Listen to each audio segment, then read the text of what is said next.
Fala aí, fiel, tudo certo com vocês? Bom, se fala muito em Mano Menezes, até o Dair Helman que apareceu nos últimos dias, só que assim, o treinador, pra mim, né, mais pronto que tem hoje no mercado brasileiro é o Vojvoda. Sem dúvidas, o nome mais preparado dentre todos esses caras que estão circulando por aí pra assumir esse Corinthians em 2024. Claro, tem sempre aquele receio de, será que ele só vai dar certo no Fortaleza? Será que é treinador pra time grande, né? Será que não vai sentir a pressão? Porque o que mais tem é treinador que dá certo no Cuiabá da vida, no América, no Bahia, mas quando recebe a proposta de um time maior, treme na base e vira um cara completamente diferente. Então seria arriscado nesse sentido se parar pra pensar, mas com certeza é um dos melhores nomes do momento. E até ressaltar outro também, né? Não só o Vojvoda, mas o trabalho desse Pedro Caixinha segue de um nível muito bom. Já falei sobre ele aqui no canal, já elogiei, já o pedi aqui no time e acredito que hoje no Brasil, em termos de competência, ele só fique atrás do Abel, porque tirando o que aconteceu na Sula, que eles caíram nos pênaltis pro América, ele tá levando o Bragantino ao terceiro lugar do Brasileirão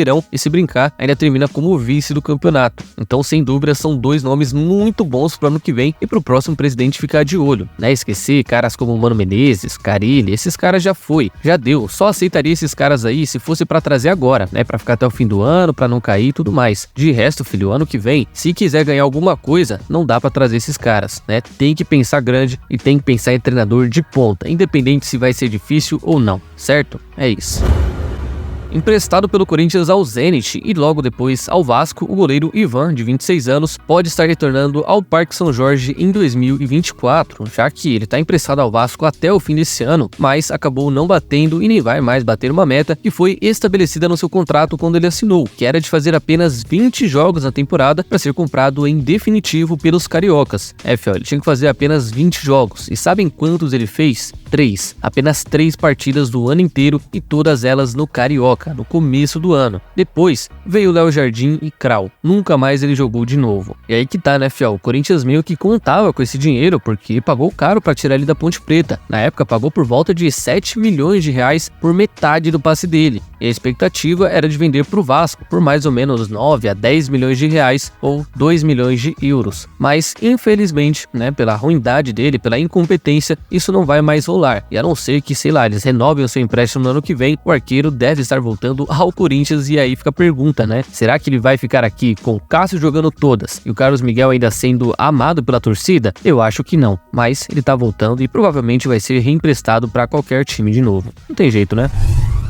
Oi, falar pra vocês, hein? Se tem um jogador que o Corinthians deveria pelo menos marcar presença é o Bruno Henrique. Seria de longe uma das melhores contratações para se fazer no ano que vem se esse time quiser ganhar alguma coisa, porque ele não parece estar muito feliz para renovar com o Flamengo. Dizem aí que ele quer renovar porque o momento é bom e tudo mais, só que a torcida não parece estar muito de bem com o elenco, né? O pessoal não tá muito feliz ali com a rapaziada e ele pode acabar saindo de graça no final desse ano. E aí que pega, né? Porque no fim desse ano ele vai fazer 33 anos e mesmo assim ele tá carregando o time dele nas costas desde que voltou a jogar, né, por causa da lesão. E cara, falar que não gostaria de ter o Bruno Henrique no Corinthians porque ele tá velho é brincadeira, né? É de longe um dos melhores e mais decisivos jogadores que a gente tem no Brasil hoje. E o único problema, claro, é que ele só tá sendo especulado em todos os times do Brasil. É no Palmeiras, é no Fluminense, até no Vasco estão falando o nome dele por ali e eu não sei o que o Corinthians poderia apresentar para convencer que é o melhor dentre todos eles, mas que vale a pena pelo menos marcar presença, isso sem dúvidas. Lembrando, tá, fiel, nessa temporada ele passou praticamente metade do ano parado por causa de uma lesão, mas desde que voltou foram 6 gols e 1 assistência em 25 jogos, fora o baile, né?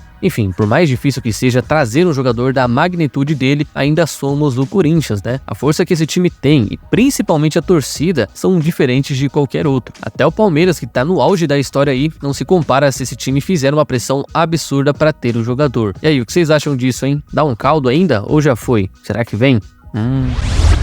E o Corinthians voltou aos trabalhos depois do emocionante jogo contra o Grêmio, só que antes de pensar no Fortaleza na terça-feira, tem que se preocupar primeiro com o Botafogo amanhã, que mesmo sendo adversário dificílimo, líder do campeonato, jogando uma barbaridade, o Corinthians precisa vencer de qualquer jeito para se afastar da zona, né, para não terminar ali no Z4 no fim da rodada e até para chegar com uma certa moral na Sula. A diferença, fiel, é que dessa vez a chance do Lucha cair em caso de uma derrota é muito menor, mesmo com a pressão da torcida lá em cima. cima, a diretoria não deve demitir o cara às vésperas de uma decisão. Seria até uma decisão burra, com todo respeito, né? Ia bagunçar aí o vestiário de uma maneira que não precisa. Então, é uma pressão até menor pro Lucha tentar fazer algo diferente. Lembrando, né? O Botafogo não tá em uma de suas melhores fases, tô numa pressão até de perder o título, só que com todo respeito ao Corinthians, mas nem com o Botafogo na sua pior fase da temporada, eu consigo ver o nosso time batendo de frente. O que aconteceu contra o Grêmio de virar um 2-0 em 6 minutos foi o maior milagre dos últimos tempos, né? Nunca mais isso vai acontecer de novo. Mas o jogo em si, né? O que o Corinthians fez fora esses 6 minutos aí, foi uma barbaridade sem tamanho, né? Um jogo péssimo. O Corinthians errava passe de 2 metros, foi muito feio. Então, se continuar desse jeito, com certeza não vai bater de frente. E outra, um problema que o Lucha também vai ter que resolver, e de preferência amanhã, é a lateral esquerda. Acho que é de longe a posição mais carente do elenco, porque mesmo você tendo ali duas opções, nenhum vale um, né? E o pior é que na base também não tem ninguém. E aí só sobra improvisar um coitado por ali e ver no que dá. Seja ele o Caetano, o Bruno Mendes ou até o Rafael Ramos. Qualquer coisa pra mim é até mais bem-vinda do que os dois. É isso, bora tentar buscar essa vitória e ir com moral pra Sula. É o jeito.